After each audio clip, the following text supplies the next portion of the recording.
How Long Gone. It's Chris Black and Jason Stewart. We are in Italia. Sicilia. I don't know what city or what we're in. We're on the island of Sicily, off the coast of Italy. We are in a town called Scopello. That's right. Okay. Which is outside of Palermo. Okay. Yesterday on the northwest side of the island. Okay. Wow. Okay. Okay. Carmen Sandiego. Thank you for all that info. I'm mapped up, bro. Don't fuck with me. I'm mapped up right now. Don't be holding a treasure. I learned about. I got to see a little bit of Palermo yesterday because when I landed from London after a connection in Rome, I got into a cab and told and physically showed the driver the address to where we were going, and I obviously put my headphones on, started listening to a podcast, watching some reels. Then I pull up the Google Maps app, just see where we're at, how much time we got left, and the driver has gone 30 minutes in the wrong direction into the city of Palermo. Oh, okay. And then he tries to explain to me in Italian that the road that our hotel on goes far. He's like, I'm like, yeah, bro, but I showed you the fucking number. I know roads can go far. He was saying instead of going heading west to your hotel along the coast, why don't we head east? And then it is an island, so eventually it will loop around that all the way. That literally is, I was like, bro, it says turn around. And he kept trying to argue with me. And then I was like, I think I know where I'm going. Yeah, I was like, I'm not going to argue with this guy because I feel like if I get too mad and I'm like, let me out, I'm really fucked, which is where I would take it. And then at the end, when we finally got here and he, charged my card for 160 euros for a fucking cab So ride. this was a taxi, not an Uber, right? This was a taxi, yeah. And he there's no way to dispute the charges. But he kissed me on both cheeks and apologized. Really? He hugged me and was like, I'm so sorry. And I was like, double cheek kiss? I was like, bro, it's not that serious, but okay, thank you. And you were like, what would be a real great cheek kiss? You knock off 75 euros. If you removed the money that you took from me, but you know what? You added an error. For some reason, I was proud of myself for not getting too angry, and the situation didn't escalate. Wow. And I feel like that's growth. Is that, on the heels of Lanzerhof, maybe you're mentally preparing to reach some sort of clarity Nirvana. or peace in your mind. Nirvana. No teen spirit. That's the idea. Okay. Yeah, I had a similar kind of upsell incident the night before we left as well. Of course, staying at the beautiful Hotel Casa Maria Luigia in Modena, Italy, home of balsamic vinegar. You know that, Chris. Aged. I saw barrels in that cellar. Older than me? 1969. So they got. You're telling me they got some balsamic vinegar in there. How much is it hitting for though? That one 56 years old. How much it hitting for? Shit's older than almost. It's almost as old as the guy from TMZ. For a couple drips though, or do you got to buy by the bottle? I don't know if they charge by the drip. Because like truffles, they charge by, what is it, the ounce? Right. I think you would have to buy a bottle of it, yeah. But so I got to buy a case. No, not a case, just a bottle. But, they'll definitely go hundreds of dollars for bottles. And excuse my ignorance. I'm happy to educate. How different do you think the taste would be of a 56-year-old balsamic vinegar versus a balsamic vinegar that you get at Cookbook and still costs, a measly 12 years aged, for example. Junior shit. The difference between aging wine and aging vinegar is that it gets thicker with time. So, like your standard... it looked like... You're saying this balsamic vinegar looks like lean. It looked like high tech? It looked like... No, this is beyond high tech. This is talking about we need to... When you see the Exxon spill on the seagull... And we have to use harsh chemicals to scrub. That's okay. So if when the baby seal's covered in black, that's what it's a thick molasses liquid. Wow. The older it gets, the more thick it gets. But it's a type of think of it as like honey being drizzled out of a jar. Okay. If I let's say I pony up for the 56 year aged balsamic vinegar, what is the perfect place to use that where the flavor will explode? Another fantastic question, Chris. Well, the brother is balsamic and the sister Parmigiano Reggiano. Okay, so the best thing would be or scrambled eggs. No, yeah. So like they'll get like the big hunk, the big wheel of the Parmesan, and it could be aged a number of months or years as well. And they get like a little chisel and knock a couple irregular shapes off of it, and then a little drizzle of that on top. So you get the sweet, the salty, that's all you the need. bitter. And that's the purest form. That sounds pretty good. That's the Italian version of like no soy sauce. Like this is just ironically it is covered in sauce, quote unquote, but you know what I mean. It's two greatest ingredients paired together like uni on top of my Wagyu, perhaps. Of course. If we want to take it to Vegas, that's where we're going. This got caviar and uni on it. That sounds really good, actually, and I don't think I would be able to tell the difference of the age, except for the consistency does sound quite different. The viscosity is kind of, to the untrained palate, and I'm in that category as well. I'm not a balsamic like a little gnarly. master. Yeah, but usually you'll see it. Like one of the barrels, I think, was 1980 something. So let's say it was 40 years old, and there was a little bit of a slick, like it was dripping down, and there was like a little puddle of it, and I dip my pinky in it. You did a gummy of aged balsamic? Yeah. I mean, it's delicious. In the morning at the hotel, every morning you go and there's a big buffet and they can do a tasting menu of their breakfast treats or you can hand select them. But they always have a couple frittatas of the day. Of course. And they'll slice a couple triangles off, bring it to your plate, and then they drizzle the balsamic on top. So that goes quite well with like a caramelized onion. Oh, sure. Okay, that makes sense. And a maybe little a quiche, depending on... It's playing in the quiche space. That sounds delicious. That sounds great. I mean, so spoiled. In the lap of luxury, everything that you would ever want at that hotel is right there for you. A little bit of a contrast from where we are now in Sicily, but where wouldn't be a contrast? But I would like... I'm sorry we got sidetracked with this vinegar story, but you had I went long you had a moment where you thought you were somebody, and then they let you know that you weren't. Okay, so that happened. That happened very quickly. Every time I go to this hotel, every day when you drive up, and then it's like Ferrari,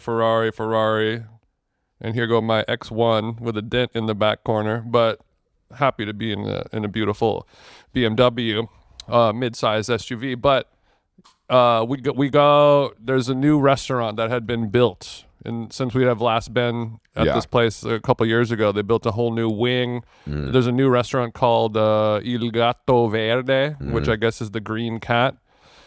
Oddly enough, the best restaurant we had in Modena was called La Rana, which means the frog. So they play in the animal space over there in the country as well. Little freaks. And I was exploring the train. I didn't see a single frog or a green cat, but maybe that's the whole thing. It's like things they don't have. The forbidden fascination. That was a little more French than anything. I know. So we go in there like, oh, did you make a reservation at the new restaurant? And we're like, what the fuck are you talking about? Because they have the traditional Osteria Francescana, which is like the jack-off 3 Michelin star. And the new one's more casual. The new one is a little more, it's a regular restaurant where you go and you order off the menu and they bring the food and you eat it kind of type restaurant versus the other one. It's like, a chef comes out and then there's 11 waiters and they lift the lid off of the plate in unison and everyone's crying and taking photos. Every dish has a speech and this is the story of this egg, whatever it is. But so we did not have a res. We go on the last night that we're there, we go eat and have a nice meal in the town. We come back and we're like, Carolyn wanted a little dessert. Let's just go to the Gatto Verde and see, maybe they can, just grab a little dessert at the bar, something like that. I know we don't have a res. And instantly the GM is just kind of like laughing at the idea of walking in we're booked up 3 months solid, bitch, like that kind of thing. Sure. And I was like, that's fine, we'll go. Tail between the legs. There's a kitchen in the hotel. Tiramisu. You You have dessert options. Many dessert options that are for free. To be clear, they're included in the price of the not inexpensive. Tutto dolce available. And then we're about to walk into the kitchen. We just Tucking into that tiramisu. We You're just ready. skipped the $37 dessert that was probably going to let us down. It was going to be a collection of cubed fruit gems and like a whatever, blah blah blah. Some dehydrated cherry foam powder. And then one of the women that works at the hotel intercepts us, intercepzione, right before we walk into the kitchen. We heard that you wanted to try some dessert, but it wasn't available. And we know that you're a special client and you like the food. So we talked to Massimo at the Osteria Francescana, 3 Michelin star tasting menu, book it a year in advance place. And they said they might be able to prepare dessert for you. And we're like, oh, what a delight. That's so nice. Wait here. I'm going to run back to the restaurant and see if it's a green light or not. So we're, having a cig on the patio, enjoying the garden at night. Oh, last night here. What a time, blah, blah, blah. And she comes back. Okay, the chef has agreed to do it. We're gonna bring the table setting outside. They set up a table for us. Oh. A lamp. An ashtray, place settings, knife, fork. You're just setting the stage. It was a full. They set a Michelin level place setting outside on the garden as if we were the Hadids or something like that. Sure. I was treated like royalty. And then they're like, okay, we have the oops, I dropped the tart, which is his famous dessert where it's a deconstruzione lemon tart. Got it. Which he has made millions of dollars off of. Yes. You can watch videos of it. It's a fun story. And then they have this like cherry dessert, which local cherries that they turn into a gelato. And then there's this dark chocolate mousse. I'm just not a cherry guy. I'm a big cherry guy. I'm not a big, I'll show you a picture of it. It looks like the 90s in a good way. It's a geographic collection of powders and foams and colors. It's and a lot blah, of blah, blah. powder and foam and color. And then so the server is like, which one do you want? And I've already had the lemon tart, so no necesito. So I was like, oh, the cherry one sounds good. And right before I said that, Carolyn was like, oh, I think I'll get the tart. And I say, okay, you want the tart? I want the cherry. I'm sure it's just going to be a small little thing. Run them both. Why don't we do both? And then the server is like, okay, well, do you want to look at the price of the dish? And I was like, no, it's okay. Like, what am I going to do? Yeah. Say, that's how much it costs? Take the table away, take the lamp, take the place settings away, go tell the chef not to put all this back in storage, and I'll just go. We're already a half an hour into this whole procedure. I can't pull out. So I said, we'll get the dessert. I'm sure it's, whatever. And then at the end, we eat the desserts. They're fine. It's okay. $120. All right. So it was 60 per dessert. Each dessert was 60. Then this is euro. Sorry, not dollars. We're hitting a little closer to 68. So 120 is more like 140, something like that. And you're saying that, but okay, you're saying they were okay. Do you think the price affected your feeling about it? Be honest. Absolutely. Okay. That's I understand that. I understand that completely. I'm okay with spending $60 for a dessert as long as it's eyes in the back of the head, toe curler, ain't never gonna forget this dessert on my deathbed type shit. But the expectation is so high, and the chances of that happening are impossible. I heard a dessert-related story. Let's get into it.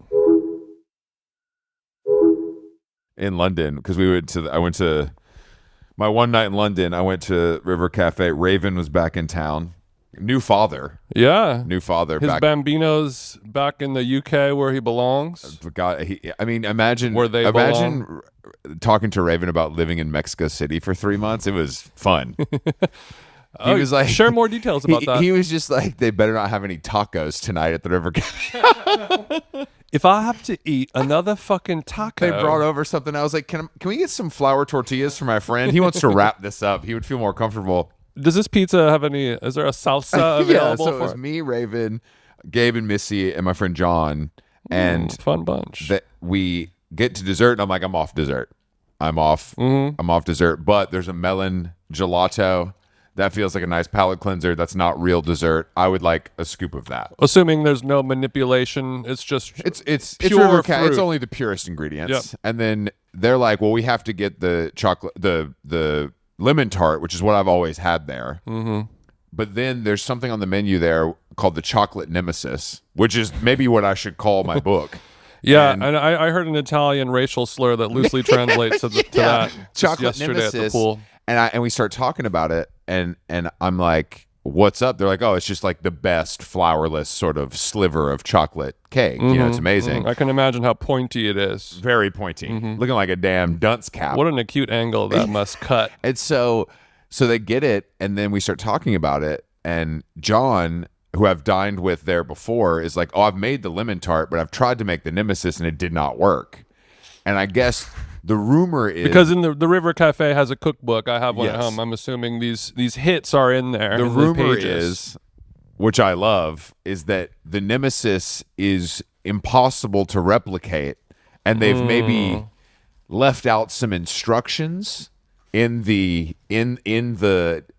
recipe, right to kind of keep layman's from being able to replicate it at home, so they keep coming back to the River Cafe. I wonder if they changed the ingredients amounts as well as, you know, oops, I skipped a couple. I was like, crucial that is steps. the coolest thing I've ever heard.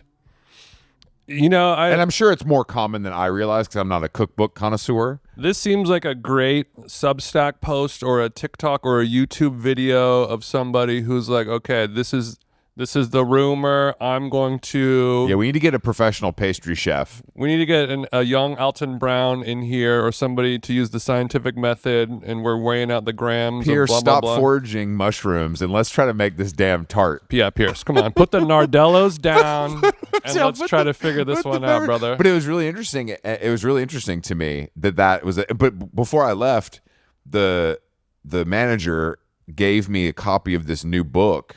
And I guess Ruthie has done a all lemon recipe book with Ed Ruscha, which is kind of Oops, all lemon. which is kind of my dream cookbook, because there's stuff to look at that is, because I'm not going to ever make any of the dishes.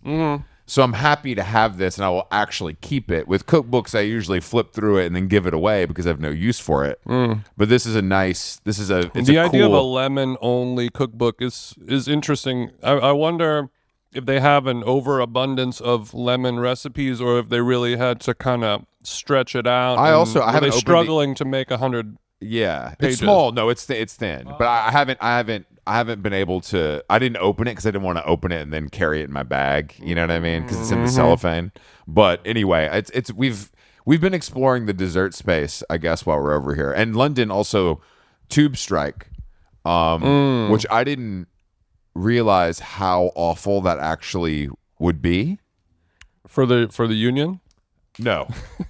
And also I learned from some unnamed people that they're paid very well. And this is about basically like something like a 30-minute time difference in work is what they're striking about. This sounds very French retirement age. But it took me I know nothing about this issue. It took like an hour and 40 to get back from dinner, and Gabe was driving. Like, this wasn't... Gabe drove us back to Soho. Right. To be nice because of the tube strike. To go all 9 kilometers or whatever. So I stopped there and I'm like, all right, well, I need to get to Marylebone. I'll just get on a bike. No hour problem. And 40. No bike. No bike available. Couldn't find a lime anywhere because it's the tube strike. Everybody's on a bike. Oh. And I'm just like, I got this fucking cookbook under my arm. It's fucking midnight. I got to get up at 5 a.m. to fly here. And I'm like, fuck it. It's a 30-minute walk. I'm just going to fucking... That's all you can thug do. it out. Yeah. And I thugged it out.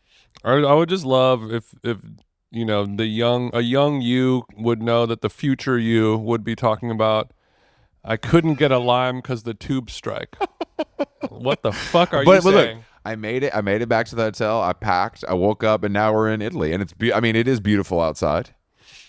It's so beautiful. The last time I was in Sicily, it was like 104 degrees. It was Because peak summer here is quite hot. It was hot as a bastard. It's close. I mean, it's closer to Africa than it is anything else. Like you could almost squint and see it off the other coast if you're hanging out in Noto. Of course, not here in Sure. Scoperlo. I have to put on my glasses for that. But I mean, just swell. Like with the last, I remember Carolyn and I were here, and the only thing that we could eat was almond granita. Like we would just have that too for hot to lunch. eat. Like Yeah, the only yeah. thing we could consume was just frozen almond. It was so good. That I sounds loved it. really good.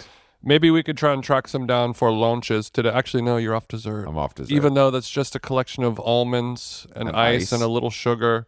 The sugar is what gets me. And then they just put it in a thin, they put it in a sheet pan, real thin, freeze it, and they scrape it with a fork like you're Lil Yachty working the pot. I like that. It's Like a great your- example because Lil Yachty ain't ever worked the pot. That's what I like about Like that. your Pharrell and the Clipse, how I love it. Pharrell We're and missing. I Clipse can't always believe we're make in. crack. I can't believe we're in Italy and we're missing Clipse, John Legend, and Pharrell playing at the Vatican. This is not a joke.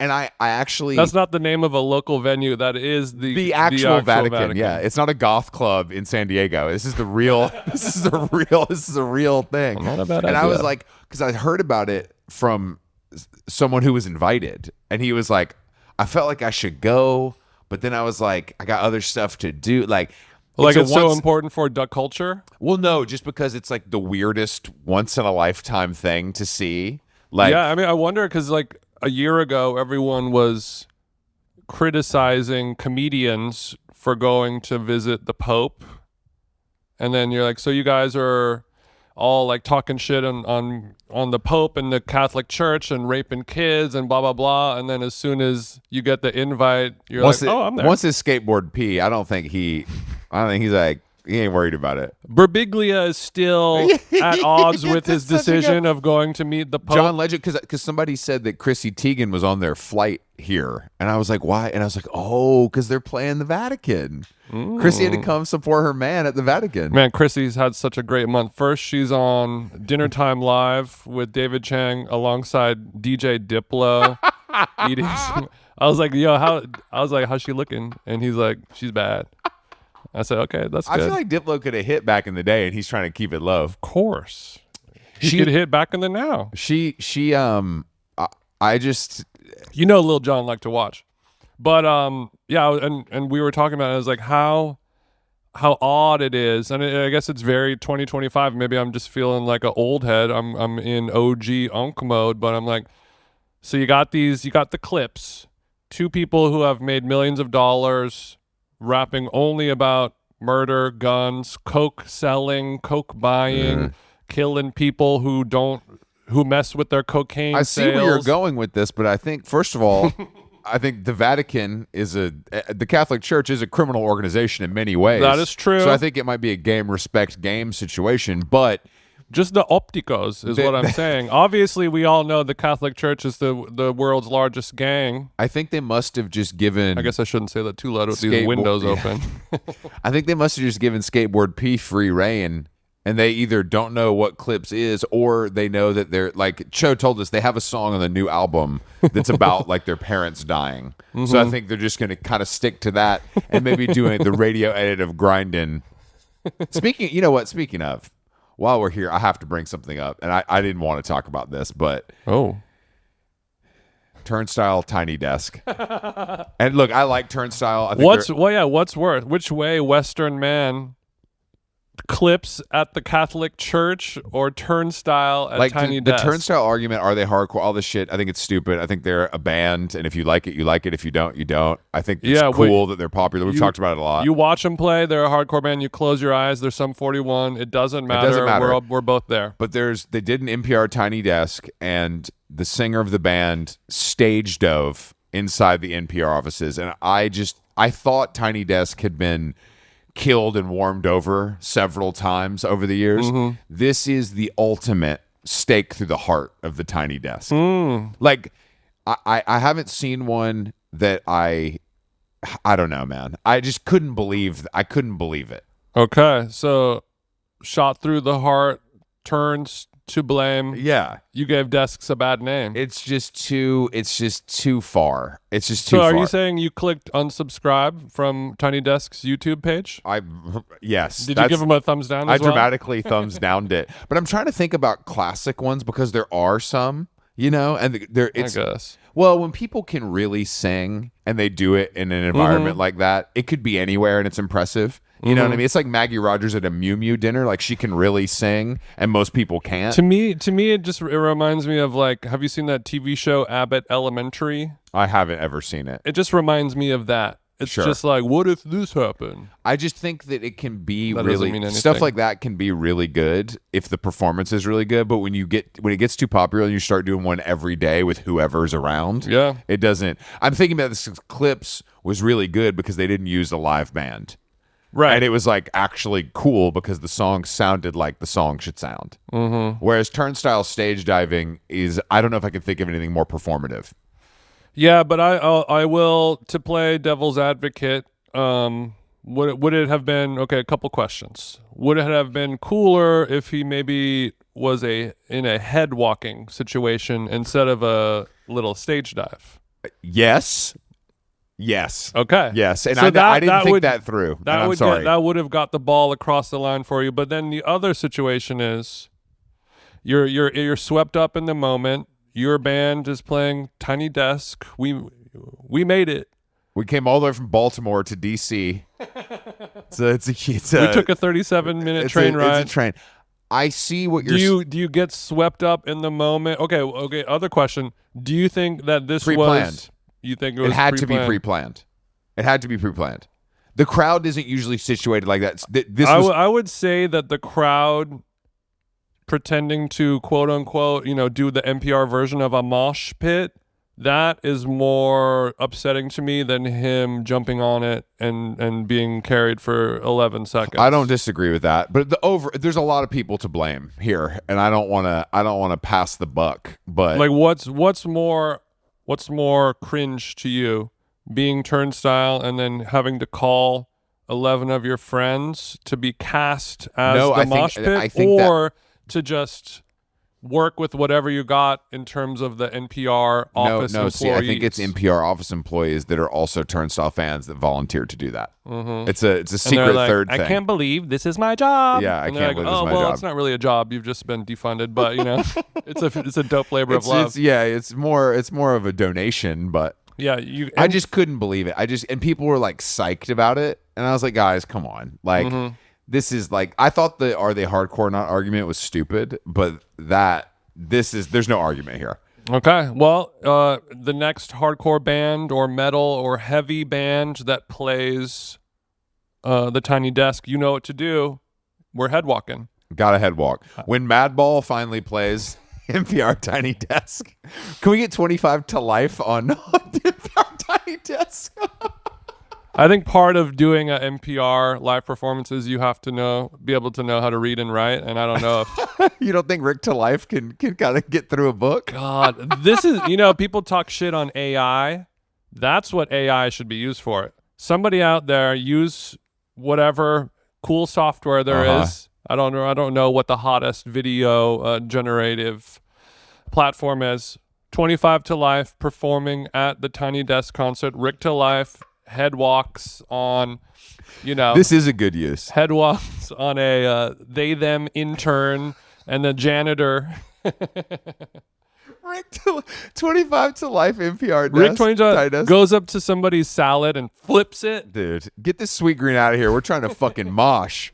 I also wanted to talk about Harry and Zoe just tearing through. We're talking about Harry Styles and Zoe Kravitz. So you're not talking about my two nieces on holiday in Lamu. Because Harry has been, obviously, what's cool about the way Harry dresses is that he just wears the same shit over and over like a normal person. Mm-hmm. And I think that is, when you're that rich and have access to that much clothing, it's a testament to knowing when to stop. I think it's come with age and experience because he wasn't like that before. For sure. He was kind of like a young Elton John sometimes. But he looks great. She looks great. But of course. My question, and something I've talked about with a few stylists, is he hemming his t-shirts to be that perfect length? And look, I'm not above hemming a t-shirt. I get vintage t-shirts hemmed because they're simply too long, unwearable. In this case, is he hemming the t-shirts right to that belt line so you see a little something to match Zoe's little something? I don't see why not. I don't see why not either. And unfortunately, I think on that level, why wouldn't you? it feels like something I should be. It It feels ain't like hemming if you got it. it feels like it should be a crime. But Harold Stylish, to me, can get away with murder when it comes to gear.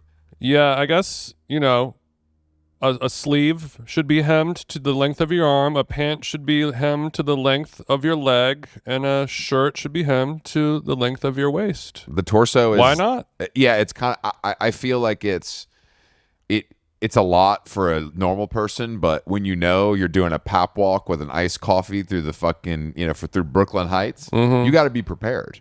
But, I don't a little bit of love your Ellens peeking through. Those eel skin loafers from the road that he wears all the time, I just don't like those. And they've been around for a long time, and I just don't like the rouge. I don't know. Do you think it's a little too costumey?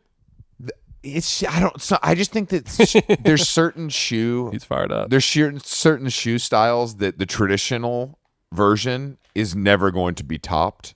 And I think a loafer, like they try to make a thick sole. Or not even eel. Yeah, I just don't love it. Let me pull up this eel skin loafer from it's the popular. row. We know plenty of people who wear them. And I don't think I've they seen look it. I don't think they look bad. I just think that why not wear a regular one? Like obviously these are very expensive, but my stance is also if you're buying that kind of shoe, you should buy it from a very traditional shoemaker. Okay, yeah, I'm looking at it right now. Yeah, I mean it's to me it's not a daily driver shoe. It's definitely a statement shoe that you wear, for. But that's what I think. Does he have cool. them in black or brown? I think black. Probably black. Yeah. The brown's a little weird color too. Yeah, I mean from far away, the eel skin, it just kind of looks like a bunched up leather. Yeah, like I just don't confuse the eye. It's just not for me. But when they're testing out new cars that aren't out yet, and they wrap it in that weird black and white geometric pattern that sort of it's meant to. You're getting a similar feeling. I'm getting a similar effect from that shoe, which is only making it hotter. But I think that they're a good couple. Do you think she's getting him to smoke more, or do you think he was already chiefing? I'm sure he was, because I know she's a yeah. She's a toker. Zoe Kravitz is a real celebrity. That's what I like about her. Like she always has sunglasses and a hat on. She's got her wired headphones in. She's smoking cigarettes. It just feels old school in some ways. Yeah. And I think that she hasn't eaten in at least 5 years. Her being stoned is a big part of that casual for sure. effect, I think. Laissez-faire. But also being the daughter of somebody who is the blueprint of that. Do you think that, because some people are speculating this relationship could be under false pretenses. I disagree, actually. I think that Zoe Kravitz also... What are these false pretenses? We talk about stick men a lot on the show. We don't give enough love to the stick women. And I think that Zoe Kravitz, going from Austin Butler to Harry Styles, I've never seen a run like this. I've never seen anything like this. And Tatum before. And let's not forget chaining. Yeah, and I'm sure there's a couple more before that we're not remembering. There's some Netflix fucking himbos that we're forgetting about. So is this a double standard where us fellas, if we go to Baskin Robbins and we want chocolate, vanilla, and strawberry, suddenly we're these worthless dogs, but when a woman needs a little scoop of gelato, oh, that is so slay, mama. You get that dick, baby. You deserve it. I think luckily it is a double standard, but I also think stick men are not actually losing. It's a double standard that nobody has a problem with. Yes, exactly. One of the first pictures of them in New York, there's like a girl in athleisure in the background, and I was looking at the Dumois post of the picture, and she's the first comment being like, "Bitch, tag me, I'm in the." And then I go to, and she's got like a TikTok where she's like, "I was behind her." It was really funny. That's it was nice. really, really funny. Do you think their relationship's going to last, or is this just a summer fling? Definitely not. But Okay. I think that why not give it a try? What do you think about everyone hating on Leo for leaving the Oasis show 2 songs early? He wouldn't have done that if it was Q-Tip. He wouldn't have done that if it was a Black Star reunion. But I mean, I think that, as I said to you when we were going, and I've sort of always thought this and was taught this. You got to leave before the encore. That's something I've been taught for, especially at big shows. And if you're Leo, like, how much do you care? There wasn't. You might like Oasis. There was very little effort put into getting these tickets. It's not like he had to fucking pay or try. And people I saw were upset that he showed up, in his party bus Sprinter van with his friends, walked straight in, and then walked straight out and left with the.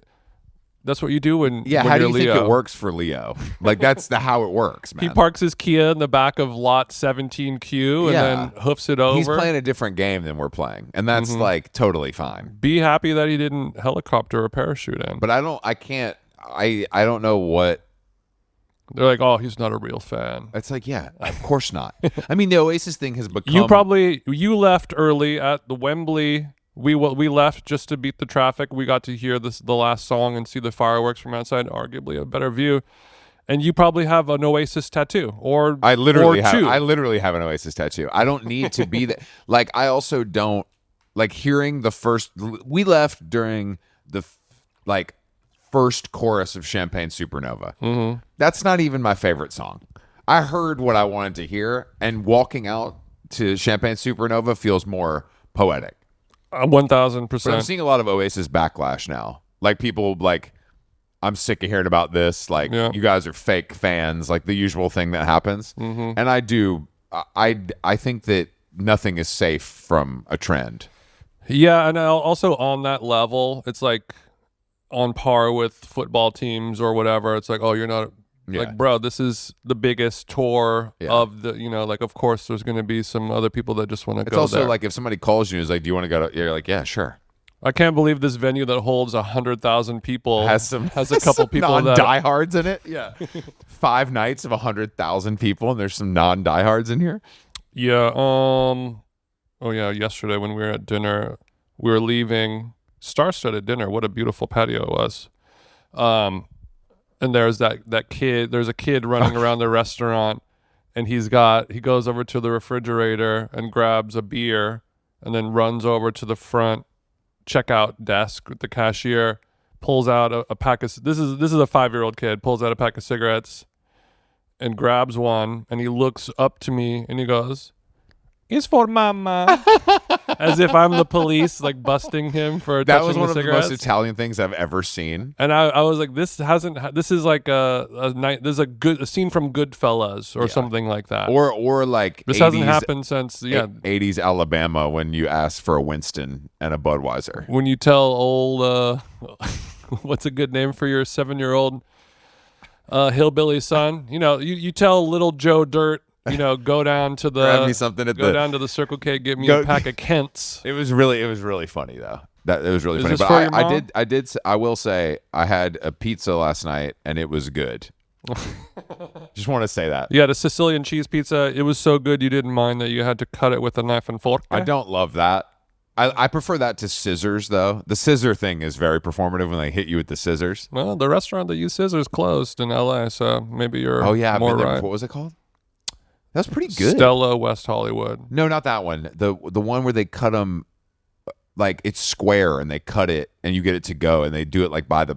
Oh, yeah. Triple beam. Triple beam's good, It's but good. they do the cutting. I don't. Yeah. So it's fine. That's like the traditional. I guess they do that in Rome where they just make the long stick pizza and then they say how many inches you want. Pause and then you snip it off. And that way you can get a little bit of everything. Yeah. You don't have to get the one pie. I used to go there. That was a big Jake Davis place. We would go there and try it all. They were first to market in like the gourmet, fast casual pizza space, and I think they've quietly just been doing fine. But they've really been the pizza trends come and go so much that style just feels so antiquated, even though I know it's funny because it was an early mover 5 years ago. You know what I mean? It's just like pretty normal to me. Yeah. But I guess the trick of the whole thing could be laborious for some. Yeah, it was very gourmet and then Napolitano style and the simple margarita, and now we're back to like a large cheese pizza from New Jersey is the greatest thing you can get. I was talking to Mitch and Claire last night because they had pizza, and I was like, "Did you like it?" I was like, "They're like, yeah," and I'm like, "I like any fucking pizza." Like, what are you talking about? Like, people always want to get in the weeds about it. I'm like, this is good. Even the bad Zaw is good. Bad Zaw is good, and most people that are real Zaw heads agree. Yeah, of course. So yeah, we're here for a fun wedding. We probably can't really talk about it though, right? Well, we haven't been to it yet, so you know what I mean. But congratulations to George and Charlie. I'm sure it's going to be beautiful. I'm sure it's going to be very beautiful. I'm sure tonight's going to be sick.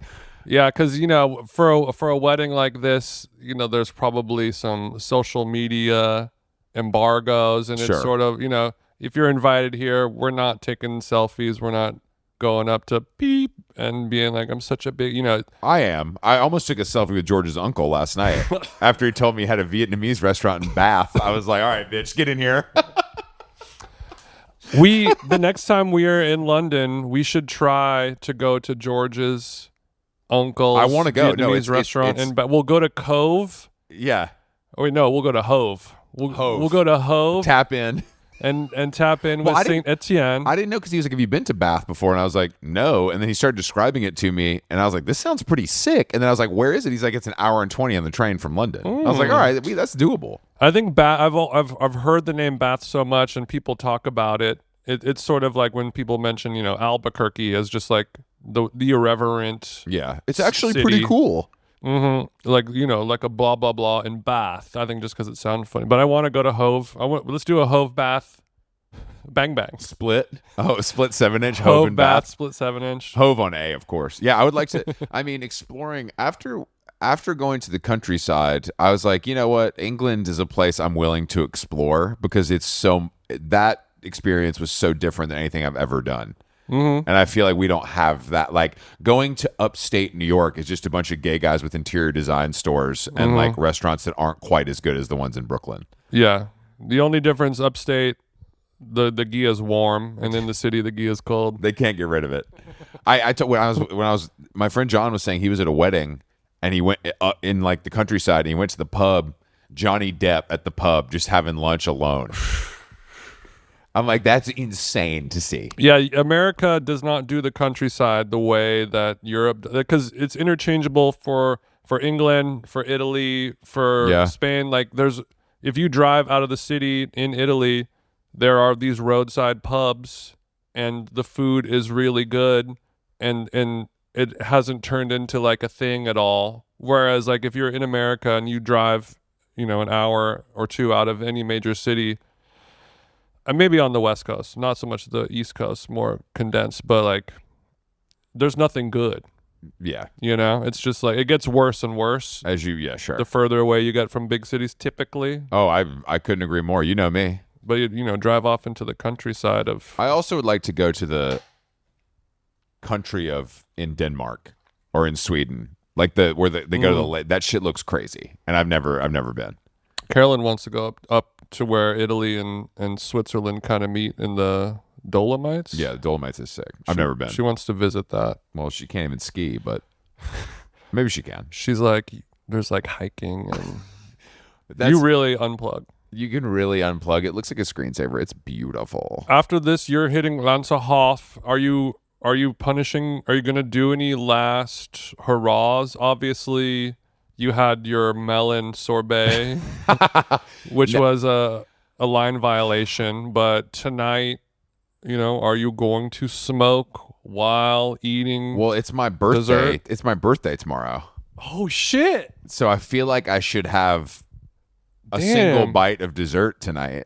But I don't think I'm going to blow it out since I have like a 6-hour trip from Dusseldorf to Silt tomorrow, and I don't want to feel too bad, but I think once I get there, once I get to Lanzerhof, I'm really gonna like do what they tell me.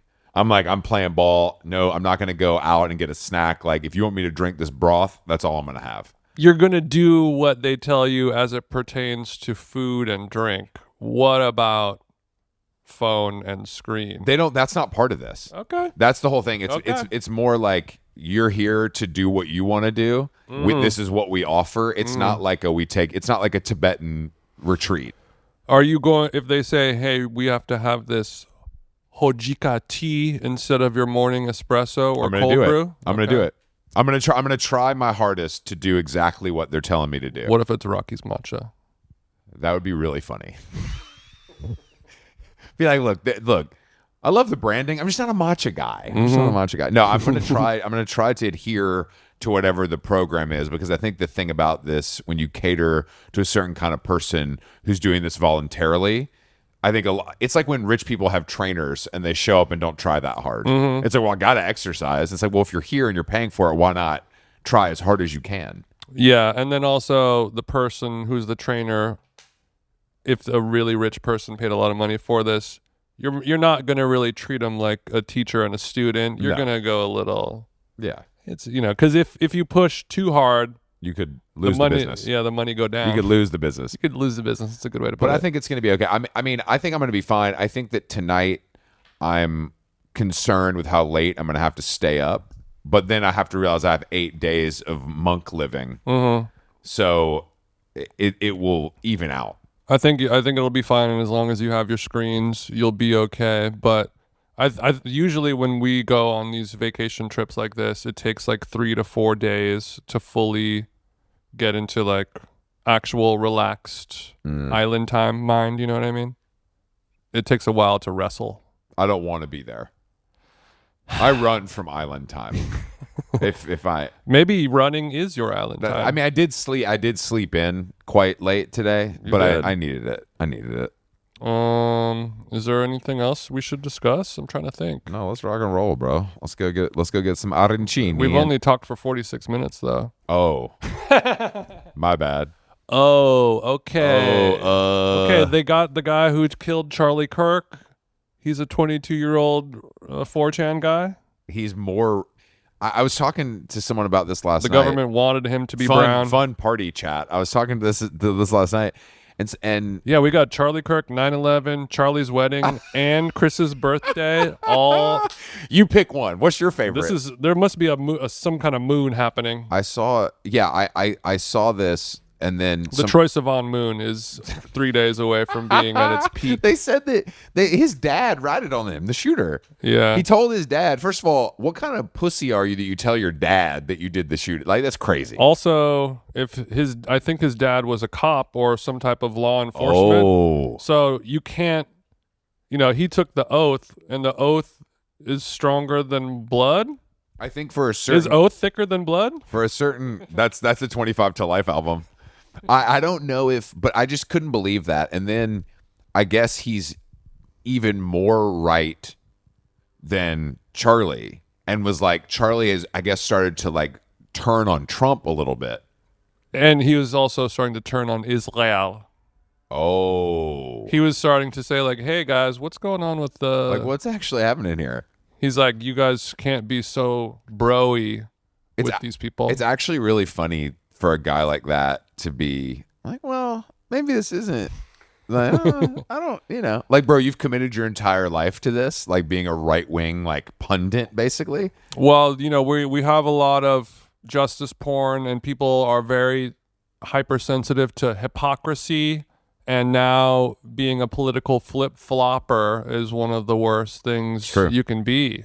Which I don't really, I mean, I guess as you get older, I feel like it makes sense. You know what I mean? Like, I think over a 30-year period, your views can shift a little bit. I think when it's a guy like this where you hung your hat on some pretty extreme shit and made a fortune off of it, and then it's been a year, you can't really...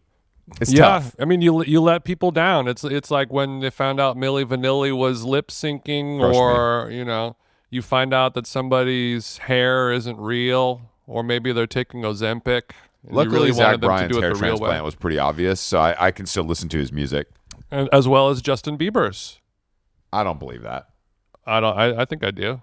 Justin Bieber absolutely seems like the kind of person who will start to go a little bald now that he's kind of old now, right? I bet he's like 30.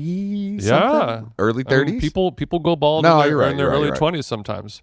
I'm not saying that he's a full, horseshoe shaped bald pattern on his head, but when you're Justin Bieber, you can't be any level of bald. That's true. And when he had his longer flowing hair, you're able to sculpt that and mold that and cover up some potential trouble areas. It's true. But now that he's going Alcaraz style haircut, did you see this? Leaves it all on Speaking the of Alcaraz, display. the rumor is that Brooks Nader, my favorite new reality star, Love Thy Nader, check it out if you haven't watched it yet, was apparently dating both Yannick Sinner and Carlos Alcaraz. Let's give it up for another stick woman. I can't. Okay, what's her name? Brooke Nader. Brooks Nader. Brooks Nader. And this is a hot woman, not like a 7-year-old yodeling boy? It does feel like a 7-year-old. I mean, she is a... Brooks Nader pulled up the IG 1.7. She's like a hot Sports Illustrated, like kind of like 90s Maxim vibe. I gotta say, she does seem older than Alcaraz and Sinner. She probably Alcaraz is 22? She's definitely older than that. I'm gonna look up. But so the Love Thy Nader... Nader age. If you haven't seen it... 28. Okay, if you haven't seen Love Thy Nader, it's a basically Jimmy Kimmel produced it because he thinks they're going to be the Kardashians. There's 4 hot sisters. Okay. They live in an apartment in New York, and the final episode has a dramatic scene of her sisters intervening on her for using too much Ozempic. And they try to make it look like it's heroin, like there's needles everywhere and shit. It's so good. I can't. This is the first. Trying to make it look like Britney Spears' bedroom. I was talking to Samantha Leach about this because she loved it, and we were both just like that last episode, the drama. But I want to thank my wife for putting me onto it because she was like, I was watching the U.S. Open when we were in Bellport. She was watching this, and I was watching the U.S. Open, and she was like, "You need to watch this. You can't." Okay. Do you think this. it's something that I need to watch? Oh, No. well, look at that. She recently promoted the show on Jimmy Kimmel Live. Yeah, funny enough. I don't think that it was also cool because I just love that. Denzel Washington and Brooks. Denzel didn't mind. He said, "Let me get the snow bunny in the green room. We'll take a picture together if you'd like." I'll do it. I think that it's going to be a hit. I don't know if they're going to be the Kardashians, but there's a lesbian sister. There's some variety. I would say there's something about the way, like you were saying, they have a 90s kind of Maxim magazine look. They look like they're from another time. I think that's going to work in their favor. Now that we're able to manipulate our bodies with technology and fillers and shots and all that stuff, are we gonna, the way that pizza is trending and moving around and smash burgers are getting big and small, are people's faces going to go in and out of vogue? The butt shrink after the Kardashians started dating white boys. Yeah, but the face is a whole different territory because I think the butt can come and go, and the filler can come and go too. It's called dissolve. Yeah, but with butt, it's like the X and Y axis. It doesn't, the face.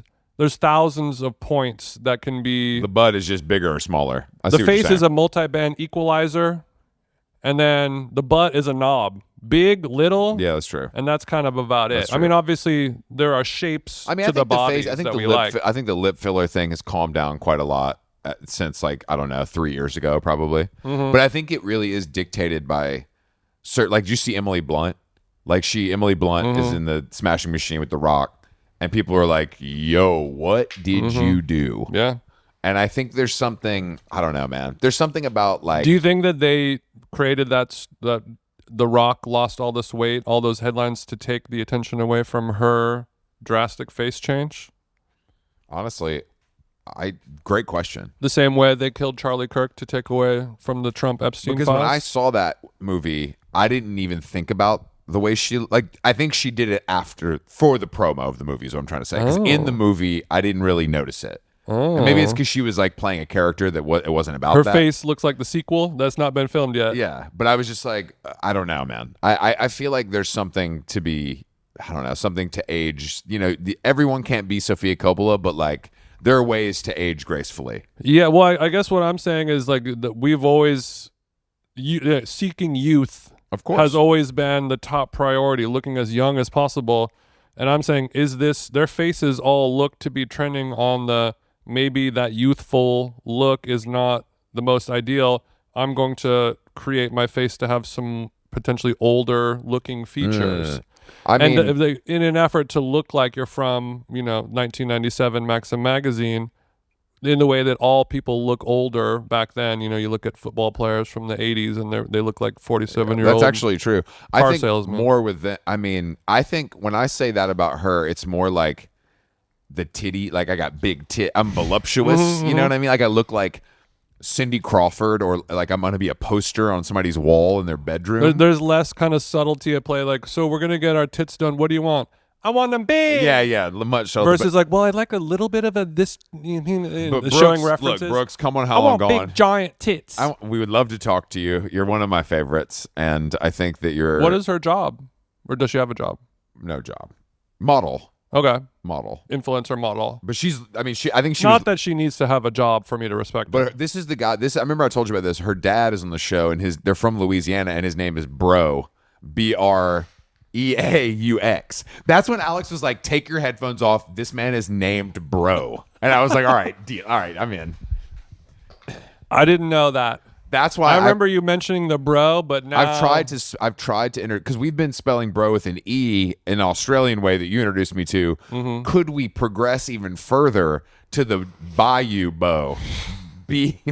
Bro. When you presented it to me the first time, my pushback was it's the same. It has the same energy as spelling hoe that way, which gives very much like bookish Twitter girl. Sure, but I think we could. I think we could own this space, tonight, y'all. I think we could own this space because it's so new.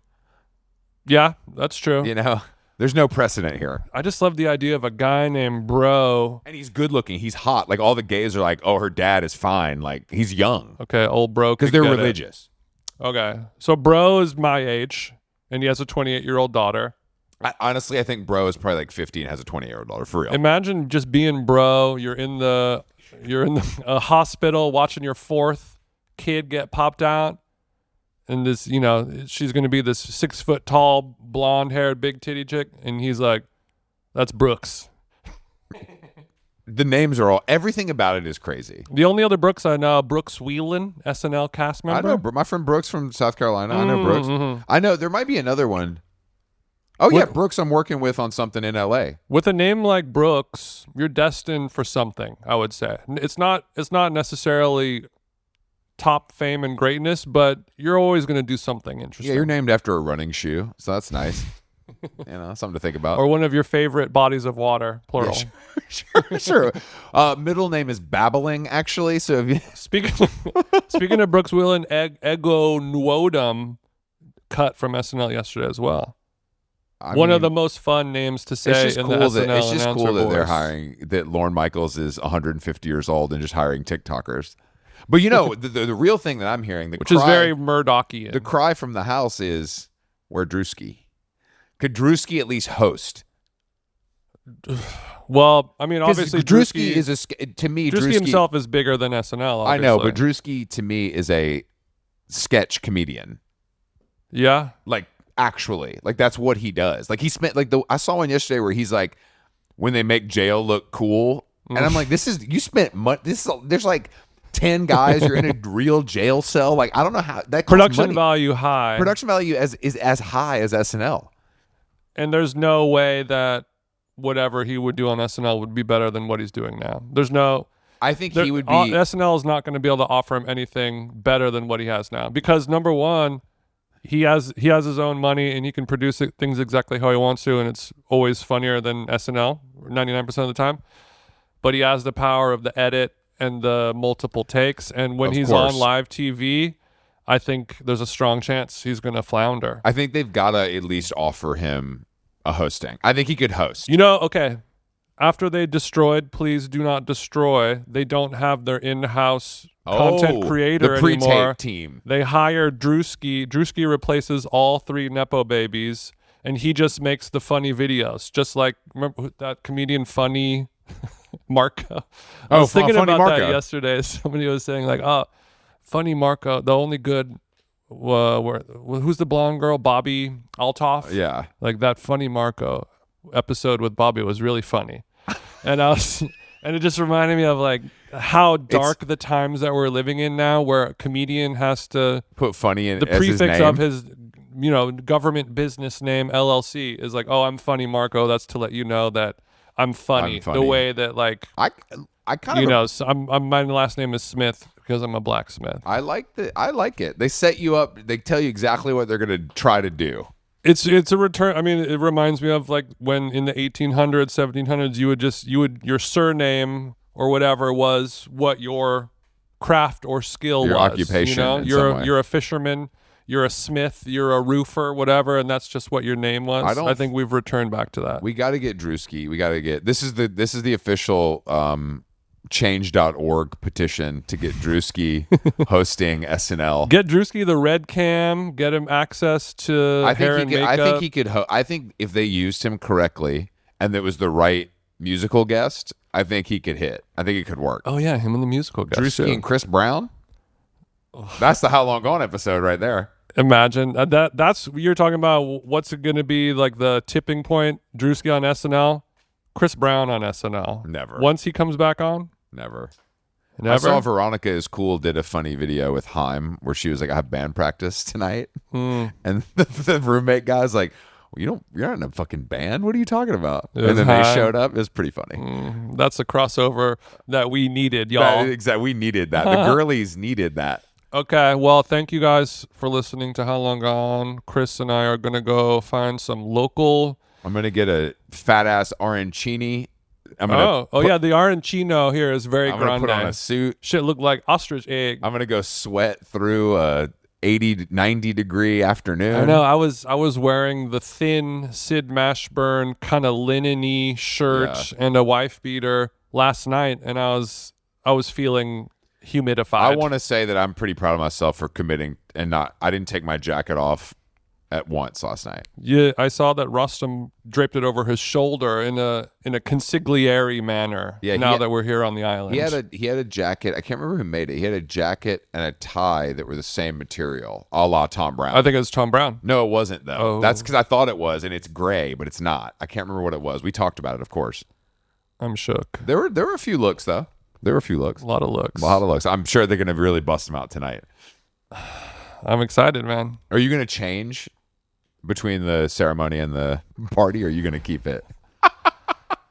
I don't think so. Okay, I just didn't know. I mean, I know you didn't. So. Did you guys check a bag or no? No. Nice. I think that's also been a big reason why I'm in like long hair don't care mode on this trip. You got 3 shirts. Having the giant suitcase is such, it's 35% added stress to your overall trip. And it's like the first time we were there, our flight was delayed and it eventually canceled, and we rebooked it the following day, and we had to officially announce to the airline that we are deboarding the plane so that we could be rebooked first, and we had to literally like grab our bags, walk off the plane, and tell a person it would have been we are deboarding. That if our bag was in the belly of that 747. It would have flown to JFK and sat in a pile somewhere, and God knows, No, it's a. I mean, I know people have to serve, but I'm willing to sacrifice the serve for efficiency. I like the idea of me showing up in a suit coat that has a clear 4 indentation cross because I can't iron it. I think it could potentially damage the fabric. Fine. You can do it, and I can't. I got a little line in the J Muser. I'm gonna have to fucking. All I'm saying is over here on the island where it's a casual lifestyle, having a little crease in your shirt is kind of charming. Yeah, I don't disagree. Everybody's sweating equally too. It's like it's look, hot. Everyone here looks like shit. Let's be honest. All right, How Long Gone? Thank you for listening. We're back next week with some more podcasts, and we'll talk to you soon. Ciao. I can